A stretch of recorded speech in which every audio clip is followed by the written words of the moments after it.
Diduga kurang waspada saat mengemudi, sebuah mobil penumpang umum di Lamongan mengalami kecelakaan di jalur Pantura Lamongan, tepatnya di Desa Karanglangit, Kecamatan Kota. Menurut sejumlah saksi, sebelum mengalami kecelakaan, mobil penumpang umum bernomor polisi S7079UJ syarat penumpang yang dikemudikan Sumber warga desa dari Nawong, Kecamatan Babat ini terlihat melaju dengan kecepatan tinggi dari arah timur. Saat hendak menyalip dari arah kiri tanpa disadari terdapat truk yang sedang berhenti lantaran pecah ban.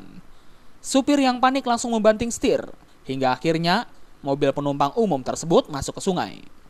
Beruntung sungai dalam kondisi kering dan dangkal, sehingga belasan penumpang selamat dari maut. Seusai kejadian, penumpang langsung melanjutkan perjalanannya dengan menggunakan mobil penumpang umum lain. Ya, hindari trek ada trek kanan itu Bang Heri. Oh, ini truk lagi parkir ya? Iya. Tadi ada penumpangnya, Pak? Ada. Berapa? 11. Tapi nggak apa-apa? Nggak apa-apa.